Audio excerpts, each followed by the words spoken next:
Now we've got another presentation on a health justice network. This is happening through Mercy Public Hospitals, and Leanne Foster is from the Mercy, and she's going to tell us about how they've gone about establishing effective networks in the West. So please welcome Leanne.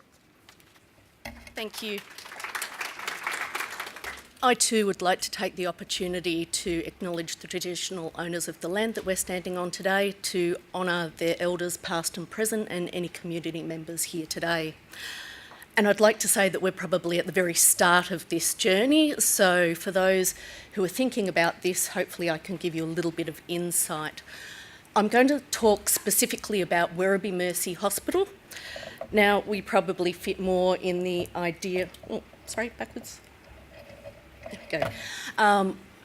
We're not one of the big tertiary hospitals, which is where we've heard about legal services operating so far today. So Werribee is a fast-growing area, in fact, one of the fastest-growing areas in the country. We're an incredibly culturally diverse area with older migrants from post-World War II all the way through to refugee settlements in the area at the moment. And that means that we have quite the mix of young families and also quite an ageing population, so very two distinct at-risk groups that we're looking at there. We have significant socio-economic issues out in the western suburbs, as I'm sure you're aware, and we have a significant amount of family violence. Just as far as the hospital goes, we're about to undergo a significant expansion, which will see the development of a critical care unit, which we don't currently have, a number of new theatres, and 56 new inpatient beds. So our service is going to grow significantly, and along with that, the population that we're seeing and have the chance to identify. At present, we have 8 delivery rooms and 24 maternity beds, and that is an increase that we've seen in recent years, and we did have additional funding to provide those services over recent years. In the last financial year, we saw 3,000 births, and we're aiming to increase that by 20% this year, and I think we're on target at this point in time, and Louise can probably answer that. Yes? So I have our NUM from Birthing Suites here today.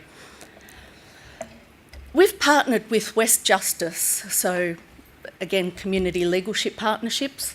West Justice actually got funding for our services that I'm going to talk about. Now, West Justice are a large not-for-profit legal centre in the West.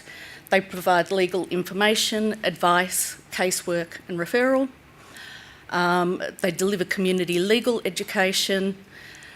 Significantly for this area, they're developing policy, advocacy and project work. So that's where we come in.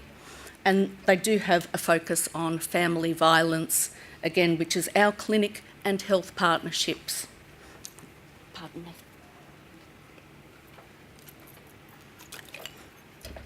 Okay.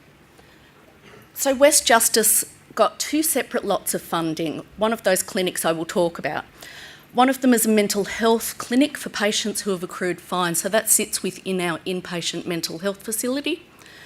The other is a family violence clinic for pregnant women experiencing family violence, and I think Louise spoke about the significant risk that pregnant women face of experiencing their first episode or an escalation of the episodes of family violence that they're experiencing. So the work that we did in setting up this clinic was identifying our stakeholders, so our maternity and birthing staff, our antenatal staff, but also our administration staff alongside my team in social work. We've had numerous meetings working out exactly how things would work, and I think one of the important things was acknowledging what were the challenges and concerns that people had about setting up this clinic. I think one of the biggest concerns people had was the idea about privacy and safety of the women, and again we've heard women will often be allowed to leave the family home to attend an antenatal appointment. So how could we use that as leverage for this clinic? So what we've done is to set up a clinic where all of our midwives and social workers have been trained. So I'm proud to say we've probably trained around 50 people for the establishment of our service alongside West Justice, to be able to identify and to ask those questions and to talk with women about the fact that this service exists and they can be referred on to that service.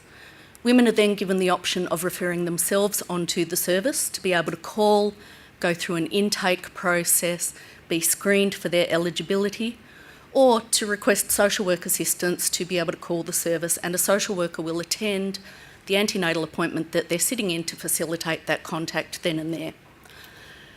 West Justice will then book the women into a clinic, and that clinic, they maintain the list. The clinic list is then presented to our administration staff on the morning when it runs. So we have a Wednesday morning clinic at the moment. And women come in and book themselves in just as they would for booking themselves into any antenatal appointment. And the privacy around that is that if anyone calls up to ask about the woman attending that clinic, we can't give out that information because it's not the woman who's calling us. So we've ensured a really discreet private service that's running there. So at the moment, the service is half a day a week. It started last week. Unfortunately, we had no patients come along, but we're very hopeful. And I think when we did the training, our maternity and obstetric staff in particular were so excited. And the training session that ran for 45 minutes could have gone for a whole day. People had so many questions and were so engaged in this space and wanted to know, how do we do this and how do we do it better? So we've grown from this partnership, and what we've looked at is establishing this clinic. We'll be evaluating as we go along. One of the exciting things for us, we have a mother and baby unit, which is an inpatient psychiatric facility. They can also access that clinic, so we'll be looking at those mothers as well. So then from here, we have just started, and I think this week is our second meeting of now a health justice network. Now that's run by West Justice, obviously includes Werribee Mercy Hospital, but is including local organisations such as CoHealth, VACA, and a number of other services. Now, obviously we have high need out in the western suburbs, low need of services. One of the exciting things that I think comes out of this is the capacity for us to share our knowledge and information and to use that for leverage with government and lobbying for increased services and better facilities for the western suburbs and our very vulnerable community. It gives us an issue to share information about referral pathways so that staff know, how do we get into these services? Where do I send these women? We've spoken a lot today about it's no point asking if you don't know where to send them, and I think this network helps us to understand where do we go. The other thing from here is that we've now established this clinic, and I'm excited to say I've also had initial meetings with Darebin Community Legal. I also manage the social work service at Mercy Hospital for Women, and we're looking at replicating this model over there with Darebin and being able to run the same sort of discrete clinic into our antenatal session. And then from there, looking at, sorry, I'm just going to step in quickly and say from there, I mean, there are a number of areas that we've spoken about, particularly Megan. I'm really keen to look at where do we go in terms of elder abuse and those sorts of issues. But I think it's important to start small, make sure we're successful, evaluate and work out where we're going. So these are some of the keys for success for me. We all come into this with incredibly goodwill. There's been a huge amount of communication. Stephanie Tonkin, who is our project manager out at West Justice, and myself are in almost daily contact in the process of getting this up and running, making sure that everything has been trained to. Having drivers, again, Stephanie and myself, but also our executive in the hospital has been a real driver around this and have provided a lot of sponsorship around the importance of getting this service up and running. So we've spoken a lot about stakeholder engagement and about getting executive buy-in. I think these are really crucial things to be able to get these services off the ground. And I think at that point I will leave it to you. Thank you.